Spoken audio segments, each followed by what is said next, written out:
happening on Wall Street. Economic indicators. Who knows where this is going to end up? To understand the economy, you have to understand human nature.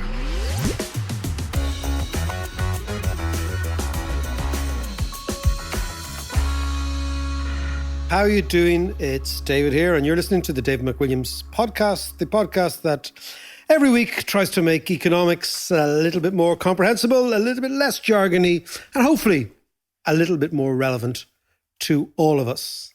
Now, this week, I want to talk about the China-America trade war, but through the prism of my experiences this last 7 days in Africa. I've been in Nairobi for most of the last week.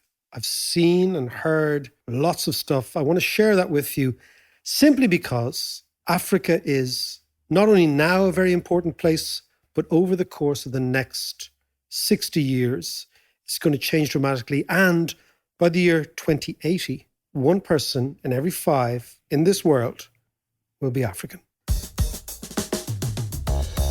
We're delighted to announce that the Dublin Podcast Festival have debased their currency profoundly by allowing John and I get on stage on the 28th of November, a Thursday, in Vicar Street for a bit of chat, a bit of economics, a bit of malarkey, and hopefully a wee bit of lateral thinking.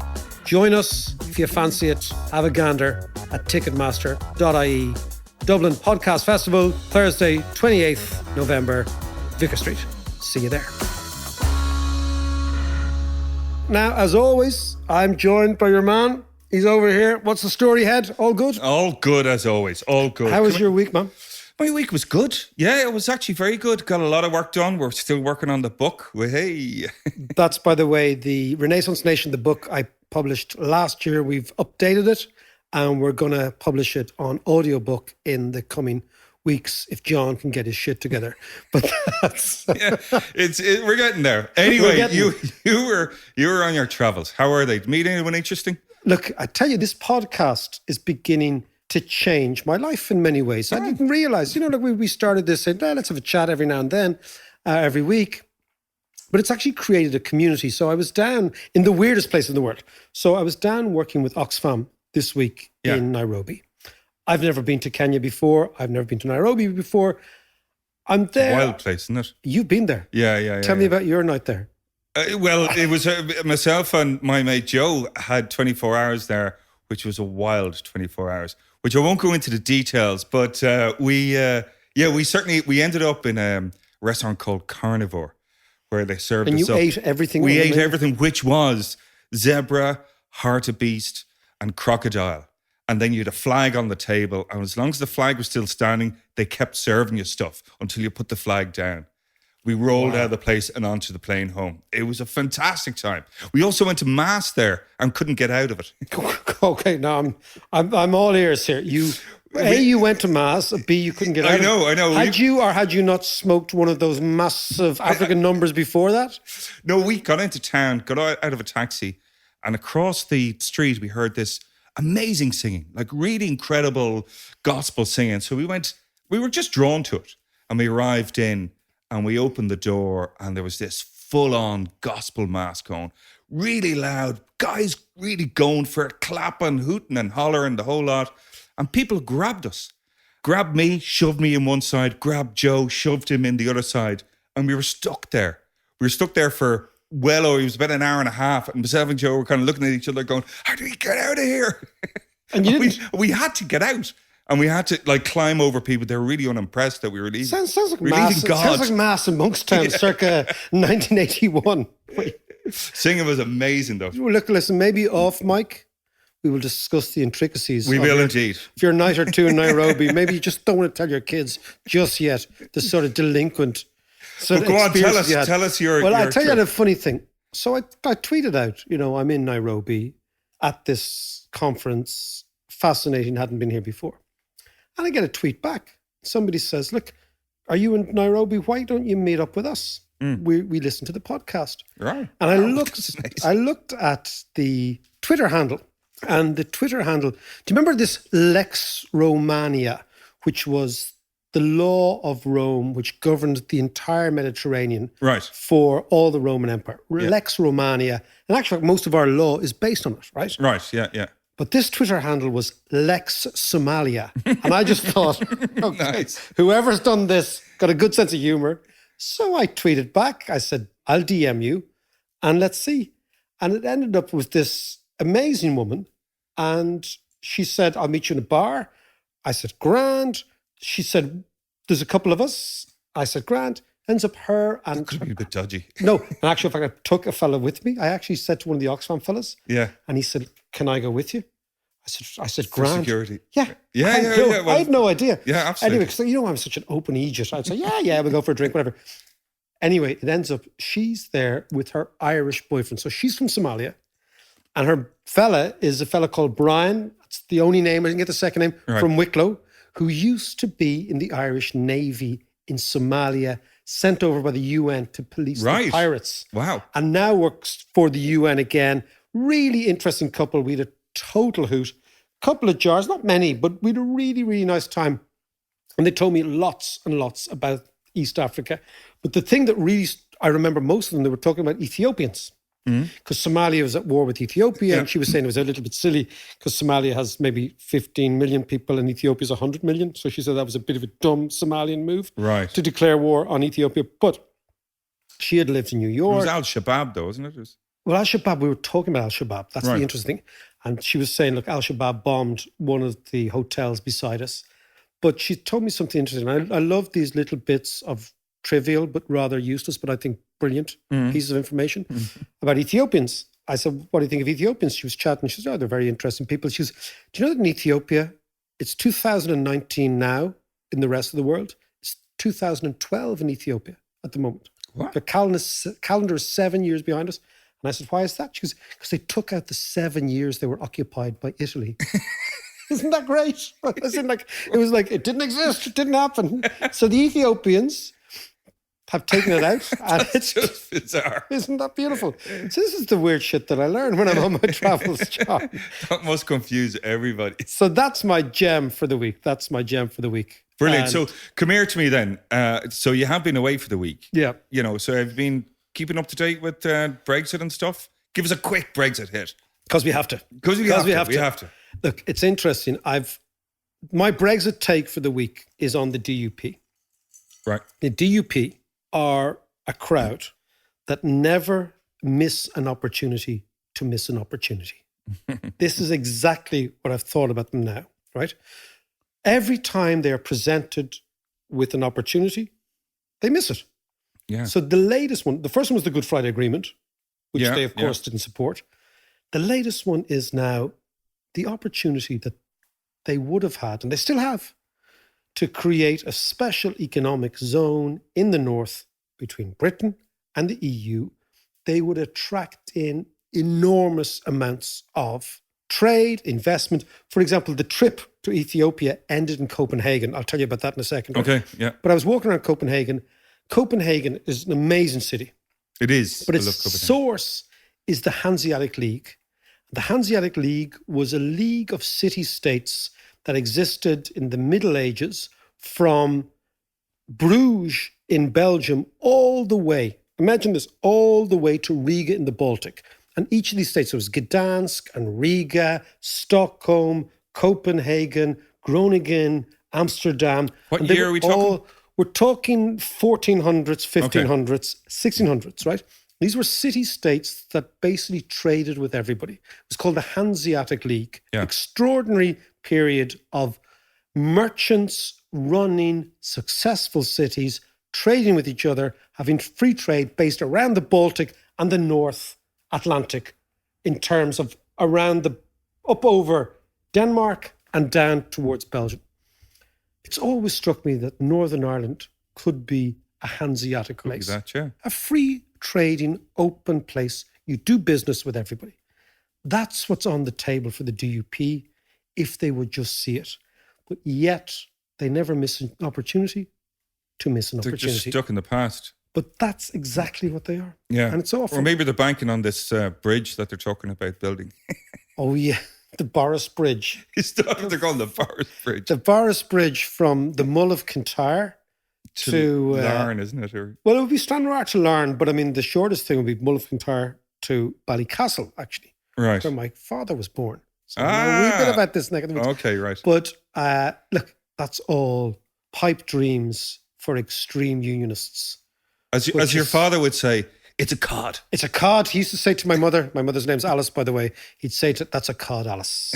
That's a cod. Now, everything was a cod, from washing machines to dishwashers. Remote controls were a cod in our house. I remember. I think colour TV might have been a cod as well, but definitely the remote control was a cod. Now, I don't know why, but there you go. So that's my Brexit hit. Yeah. Okay. I won't say it's quite a cod, but you know what I'm saying. It's the DUP and them never missing an opportunity to miss an opportunity. Okay, Mike. So let's talk about Africa, your trip to Africa. And a little while ago, we did a podcast on China and soft power in Africa. So now that you've been over there, you were talking about Africa, China, US trade war and technology. Give us a rundown of that. Well, I mean, the technology thing. So it's an update on what is happening in Africa. The update from the last time I was there, which I was in South Africa. But I was very intrigued. I'm always very intrigued because I was over there working with Oxfam. I'm always intrigued about how people view poverty. And when I say intrigued, I mean in terms of the definition. Yeah. And what struck me was I was on the flight down, and normally, John, on flights, I try to read books. I try to take those times if I'm on a flight to read a book. But I was really knackered. And I just said, okay, turn on the movies.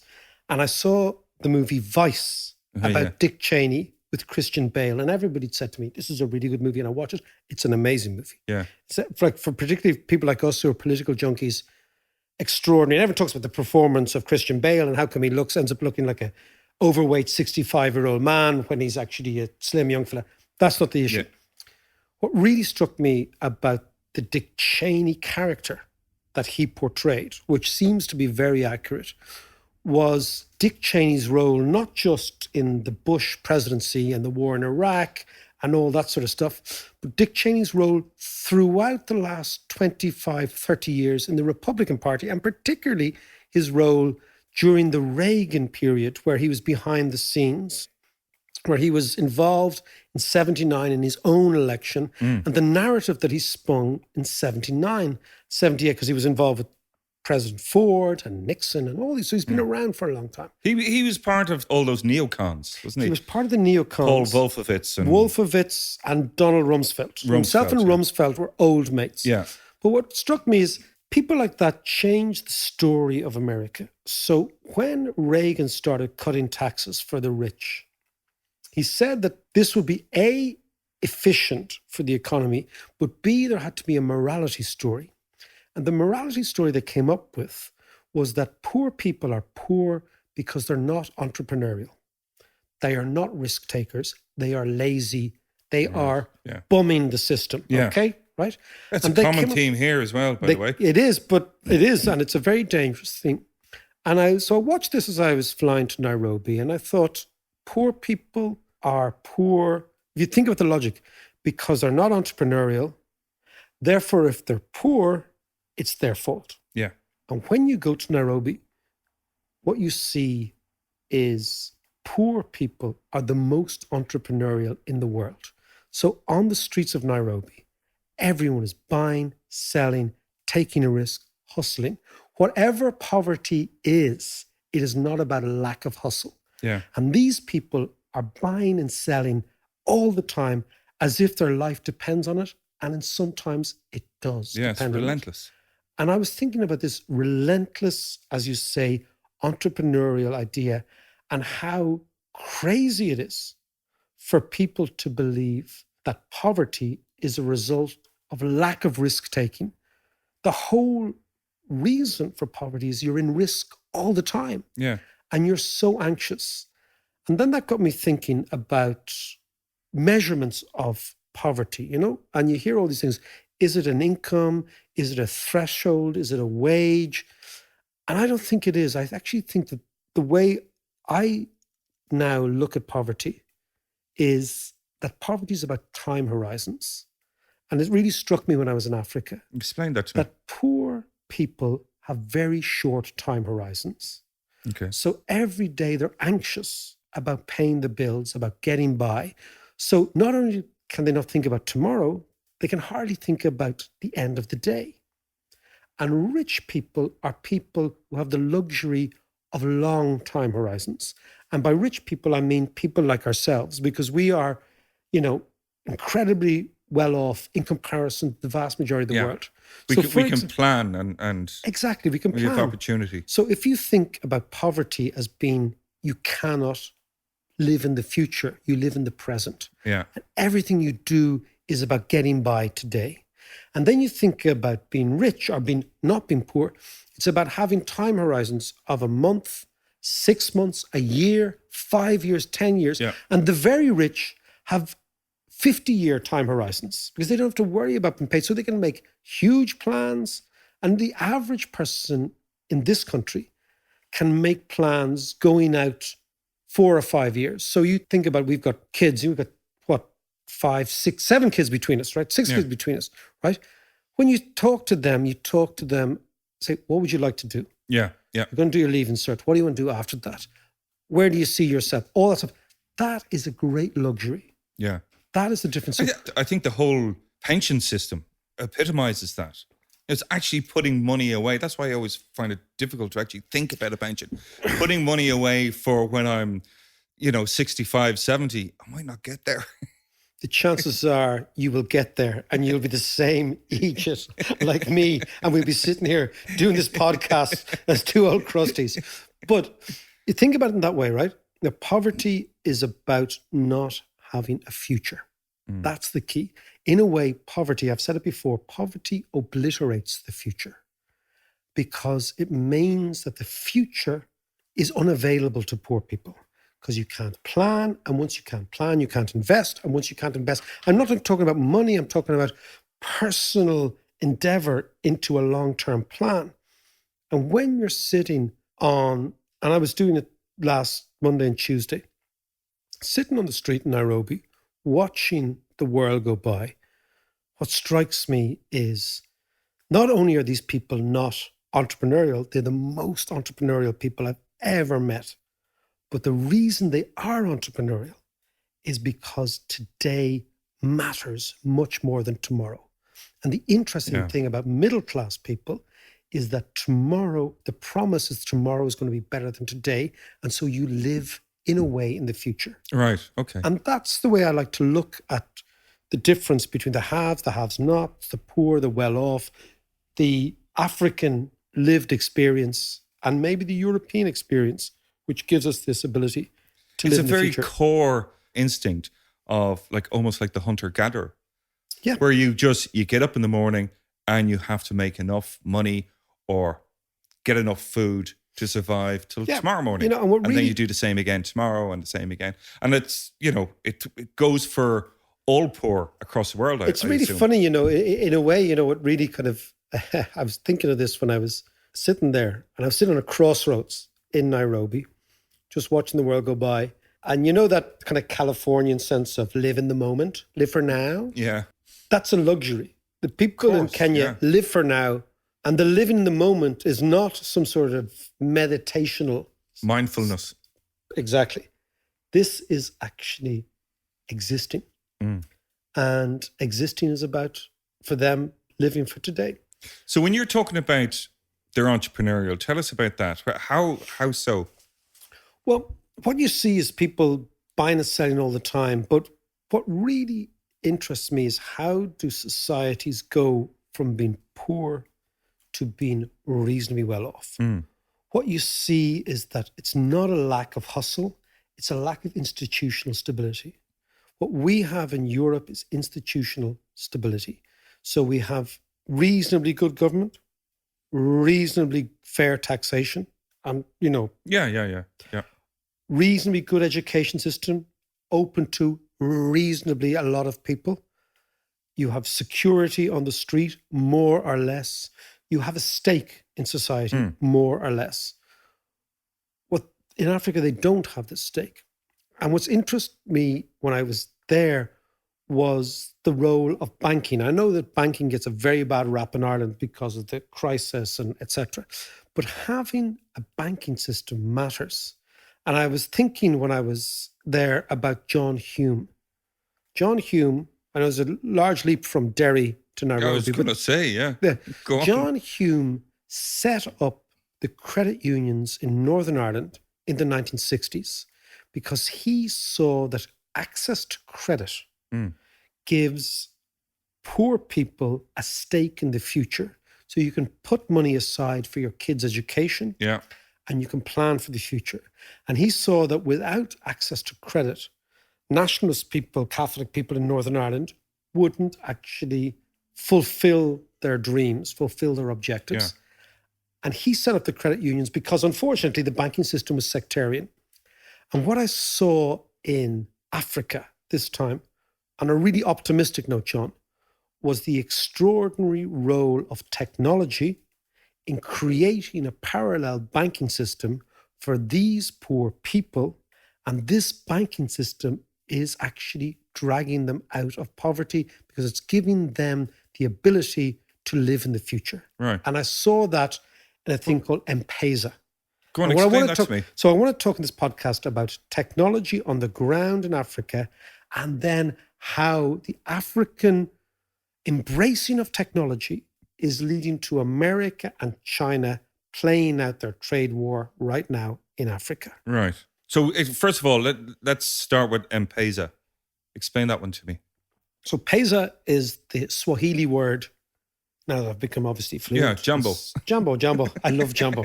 I love it.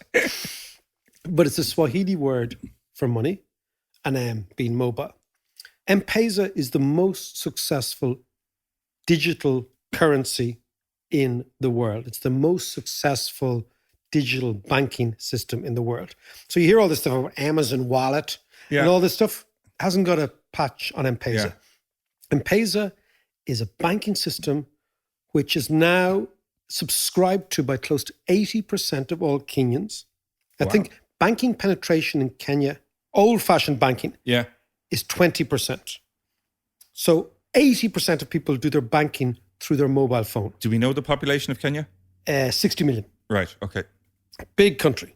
Ethiopia is 100 million. Tanzania, I think, is another maybe 70. So Kenya is the same as the UK? Huge place. Only 20% of people had ever been into a bank or any relationship with a bank. Right. So it was an entire informal economy. And the problem with informal economies, it's back to our idea, you have to buy and sell today. Yeah. There's no credit, there's no banking, there's no saving, there's no lending, whatever. Then a parallel system comes in called M-Pesa. And the reason I was interested in this was at every street corner in Kenya, there was a fella selling pay-as-you-go little airtime on mobile phones. And I was thinking, what's all this about? Because it seemed like the fella's hawking, you know? Yeah. And I asked the local guy and he said, oh, that's an M-Pesa seller. And I said, what's an M-Pesa seller? He says he's kind of like a banker. These dudes don't look like bankers, okay? Which is kind of nice. Yeah. They do not look like the fellas who are up in front of the banking committee, whatever, right?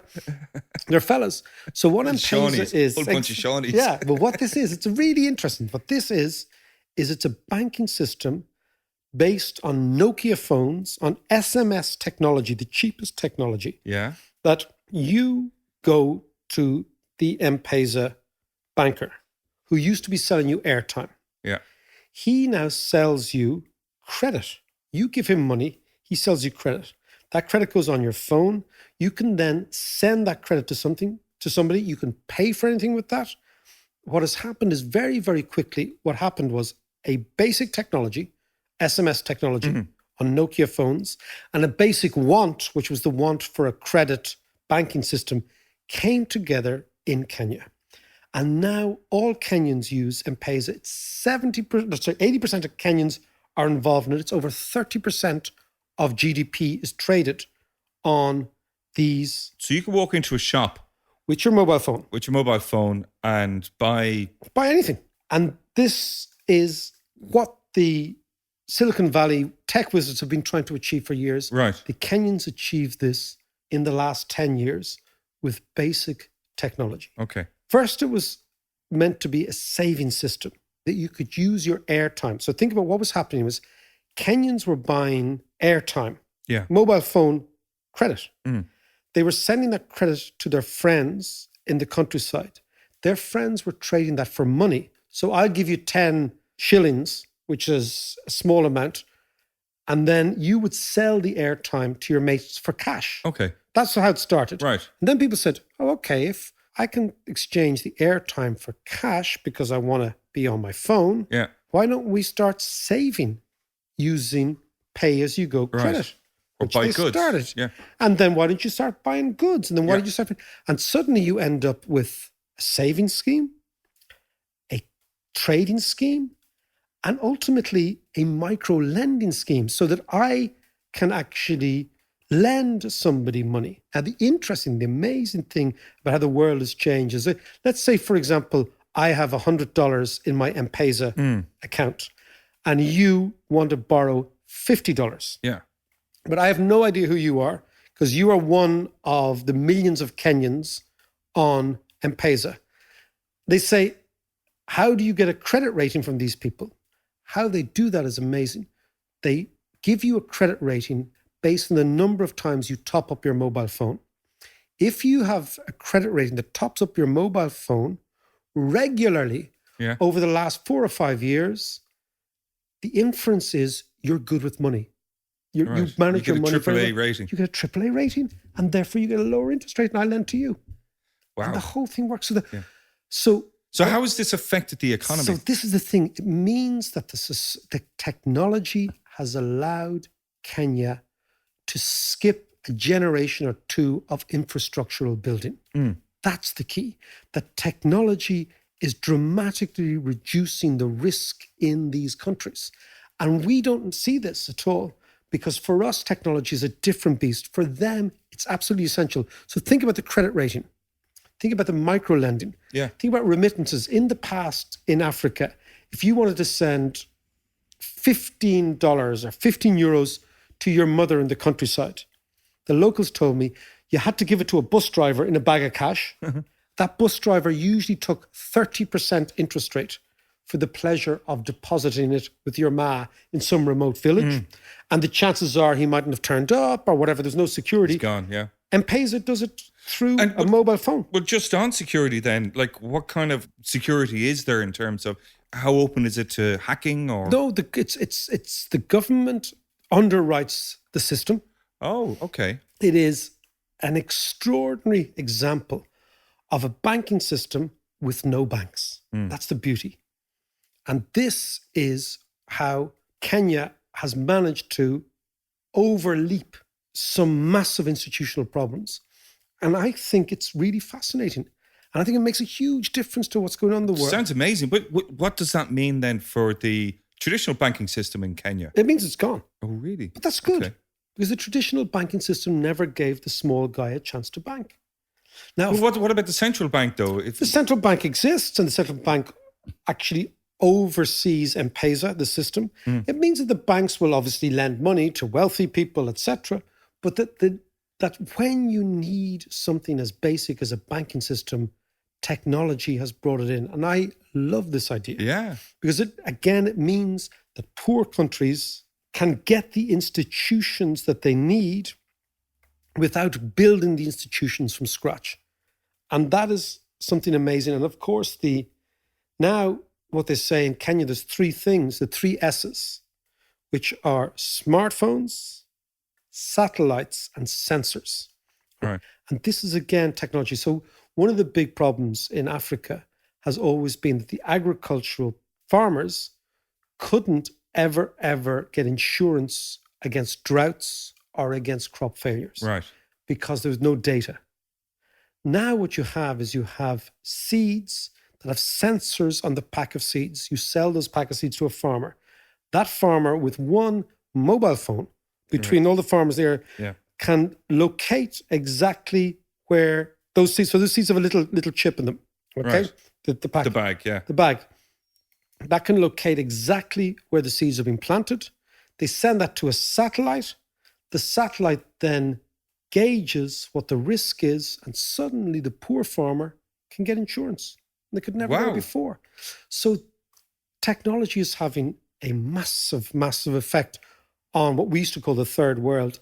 And we don't see that because we don't hear about it. So tell us where the China-US trade war is, how is it manifesting itself? So, okay, here's the thing. All over the developing world, from China, from India, from Pakistan, from Bangladesh, through all of Africa, through Indonesia, all these massive, massive populations have seen an extraordinary uptake in smartphones. A Chinese company called Techno is making smartphones available in Kenya for $27. The ones that cost 600 euros here. Really? Jeez. $27.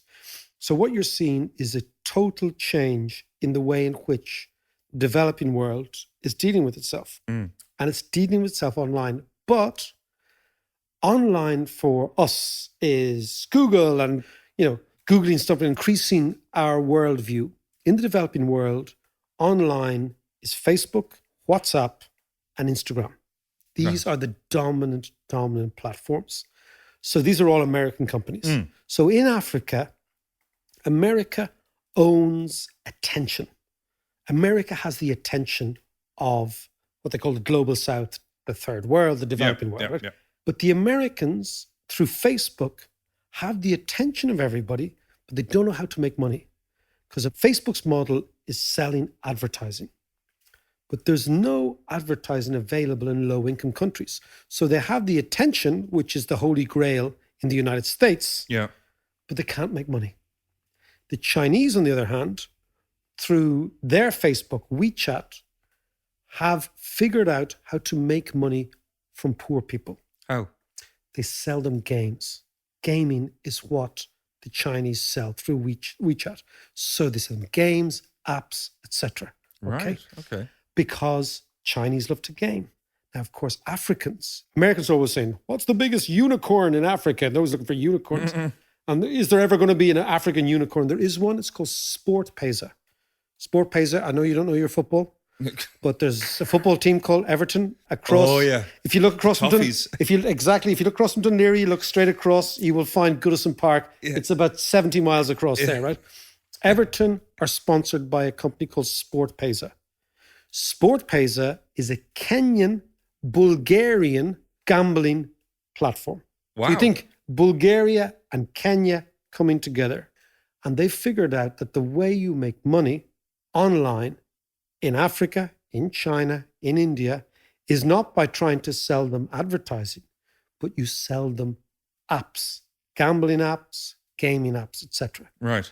So let's come back to America and China. If you look at the American business model, Facebook make, and it's reckoned, $27 per annum per customer in the United States on advertising revenue. Okay. In the developing world, they make only 80 cents per customer per annum. Right. So they have to figure out a new way of doing it. They can't do it. The Chinese understand how to make money from poor people through gambling, gaming, selling apps. The Chinese are coming in and they're making their footprint in Africa. And where are they making it? In Rwanda, to the south of Kenya.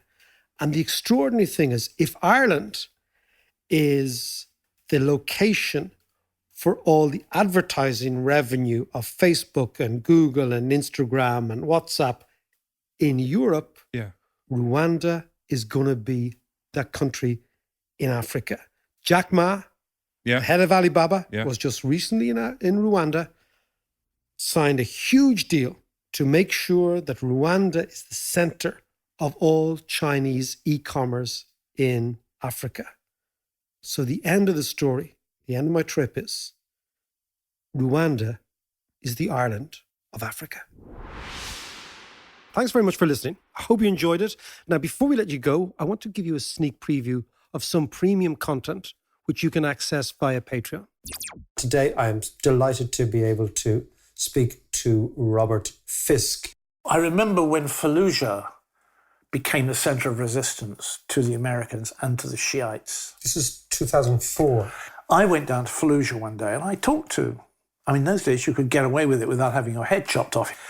And outside a mosque, which was funded by the Saudis, there were a pile of videotapes. This is pre-DVD, really. And I thought, what are they watching? So purchasing in huge numbers. And I bought some, took them back to my hotel in Baghdad, put them on. They were all execution. What they were videotapes of executions, clearly of Caucasians wearing black and white shirts, so they were Russian soldiers, being executed by Chechen butchers. Actually butchers, people who knew how to slaughter animals, and they would face the camera, they wouldn't know what was going to happen. Suddenly this knife, and they'd try and cope with the pain, and then you flood of blood, and you know. And I realized at once these were teaching aids.